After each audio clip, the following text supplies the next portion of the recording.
Le Crédit Agricole Nord-de-France Banque Coopérative du Nord-Pas-de-Calais vous présente Eco & Co.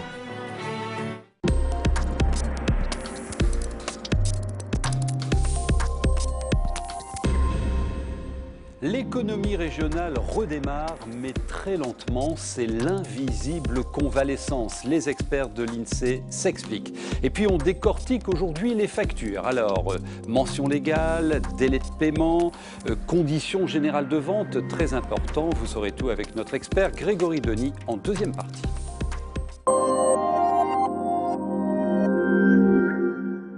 Invisible convalescence, c'est l'intitulé du bilan économique de l'INSEE pour notre région en 2013. En d'autres termes, emploi et chômage traduisent toujours la baisse de croissance que connaît notre pays.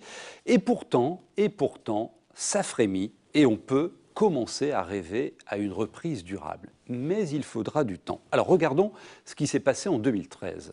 L'emploi tout d'abord.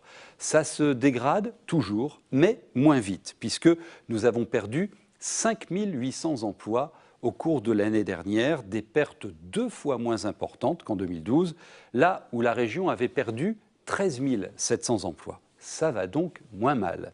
Le Nord-Pas-de-Calais connaît toutefois un taux de chômage de 13,3%, toujours 3 points au-dessus de la moyenne nationale. Alors, il y a d'autres points qui sont inquiétants, comme par exemple les défaillances d'entreprises. Elles augmentent, ces défaillances, c'est-à-dire quand les entreprises disparaissent, elles augmentent de 3,8% sur 2013, soit 1 point de plus de la moyenne nationale. Donc, vous voyez que les améliorations sont difficiles à voir et pas d'espoir de changement rapide, en tout cas pas avant 2015. Pour l'instant, en 2013, ce que l'on observe au niveau du Nord-Pas-de-Calais, c'est qu'on a un peu mieux résisté que d'autres régions. La situation a été moins défavorable qu'en Champagne-Ardenne, Haute-Normandie ou la Lorraine, mais nous avons quand même subi une réduction du nombre d'emplois de l'ordre de 0,7% dans le secteur marchand, ce qui est beaucoup moins qu'en 2012. En 2012, nous avons perdu 13 000 emplois. En 2013, nous avons perdu 5 800 emplois. C'est encore beaucoup, mais c'est moins qu'en 2012. Et bien sûr, si cette croissance repart et dépasse les 1,5%, là, ça commencera franchement à profiter au marché du travail. Mais on n'en est pas encore là. L'INSEE prévoit au maximum 1% de croissance en 2014. Ce n'est pas encore assez pour créer des emplois nets, mais prévoit 1,5% en 2015. Et là, on commence à s'approcher du seuil où on commencera à créer des emplois nouveaux. Par exemple, quand on dit que l'industrie, les emplois baissent, c'est les emplois industriels au sens classique tel que nos parents les ont connus. En revanche, il y a des services dans l'industrie, il y a des emplois à très haute valeur ajoutée qui, eux, continuent à se développer. Les métiers d'ingénieur continuent à se développer. Oui, l'industrie de demain ne ressemblera pas à l'industrie que notre région a connue au cours de ces dernières décennies. Donc ça change. Et puis, l'INSEE, comme je vous le disais, annonce donc une reprise lente, mais elle sera lente et durable. Et c'est ça qui est intéressant. Parce que, en face de ça, nos atouts sont importants. Une région d'échange, par exemple. Nous sommes toujours la 4e région exportatrice de France. Et puis un autre atout important, très important même, une jeunesse très bien formée. Et donc, nous pouvons nous en sortir avec tout cela. Mais attention, à une condition, bien jouer la complémentarité des territoires.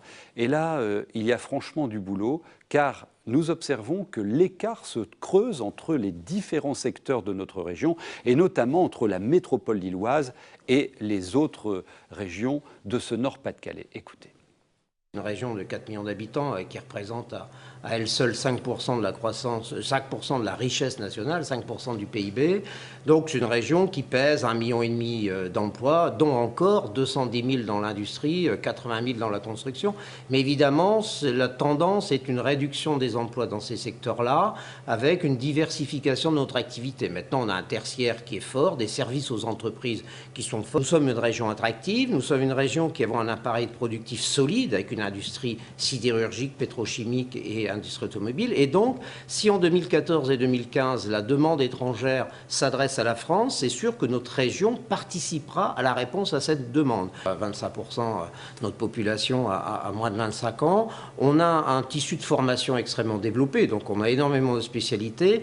On a un territoire très bien situé, avec les frontières forcément belges, allemandes et du Royaume-Uni, et un réseau routier qui fait que rien n'est loin de rien dans notre région. Donc il y a un effet plateau qui peut être très intéressant. Cela dit, il faut faire attention, c'est-à-dire qu'il faut bien que dans les pays, on ait des politiques qui ne laissent tomber aucun territoire. Sinon, on va se retrouver avec des métropoles hyper puissantes, hyper denses, où effectivement il y aura du travail, mais des conditions de vie qui peuvent être un peu difficiles, et des territoires ruraux plus déserts. Et donc, il faut qu'on arrive à trouver une croissance adaptée à chaque type de territoire et laisser la France dans une harmonie entre ces territoires en termes de croissance. Alors, le Nord-Pas-de-Calais, là aussi, a des atouts, parce que nous avons un système métropolitain qui est très fort et bien sûr centré sur l'île, mais pas uniquement sur l'île. On a des systèmes métropolitains sur Dunkerque,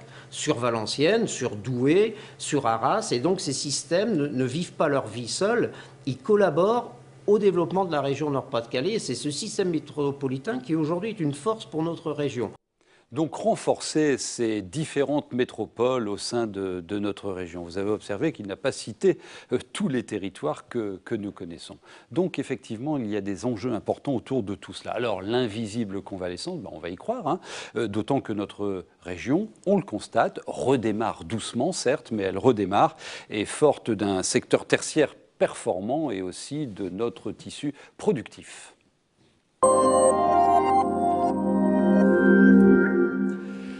Parole d'expert avec Grégory Denis, qui est directeur général de Serre France Nord-Pas-de-Calais. Alors, comme tous les mois, vous nous apportez un chiffre, il va s'afficher, 40 €. C'est quoi ce montant, 40 €? 40 €, c'est l'indemnité forfaitaire pour frais de recouvrement de factures.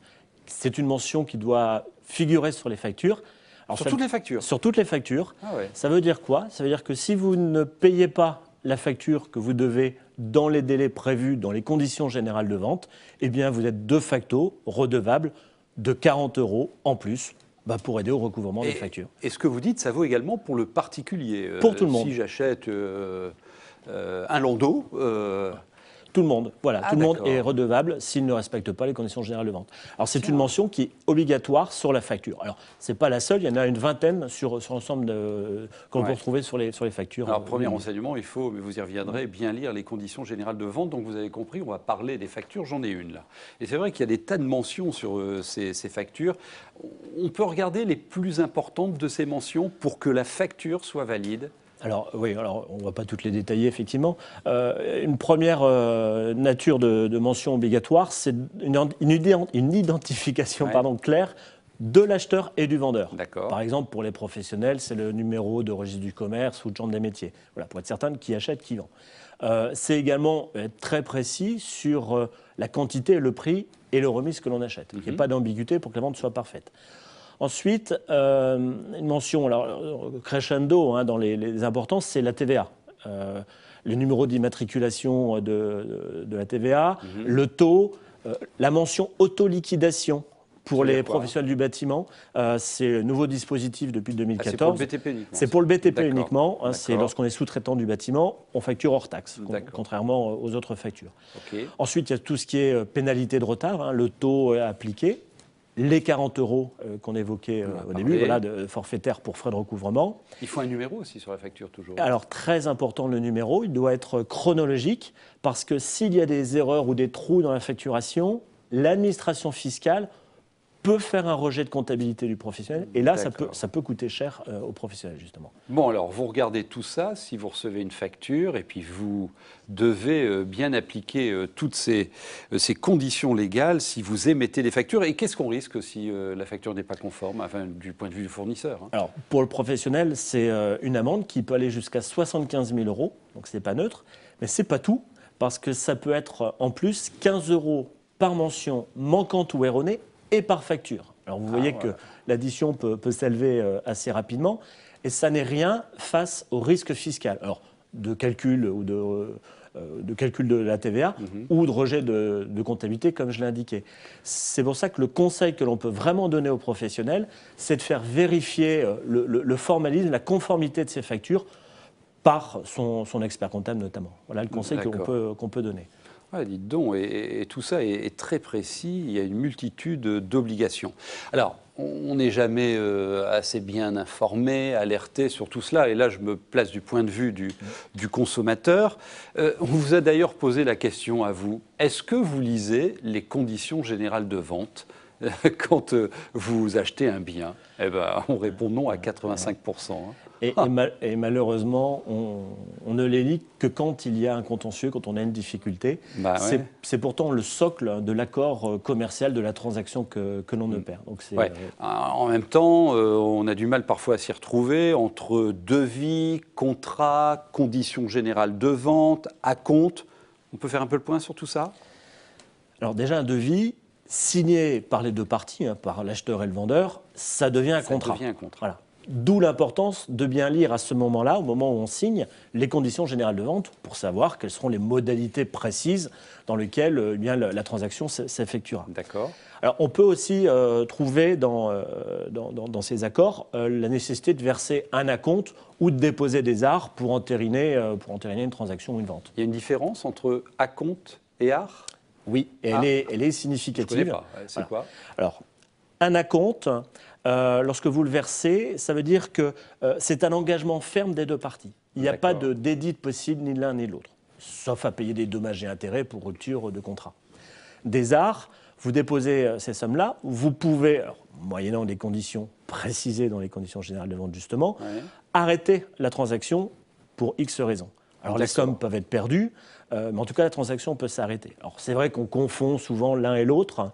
On a un petit moyen mémotechnique pour s'en souvenir, c'est de jouer avec la sonorité.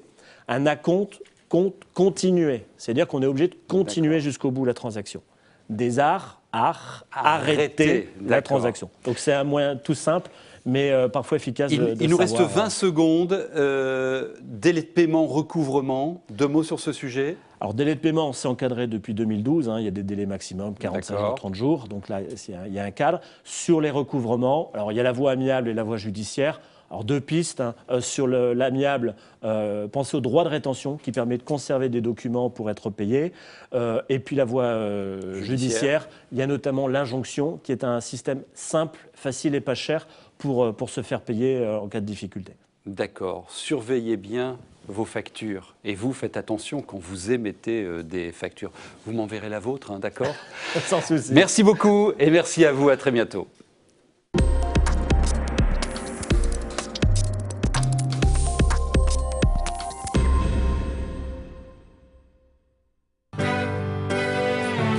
Le Crédit Agricole Nord-de-France Banque Coopérative du Nord-Pas-de-Calais vous a présenté Eco & Co.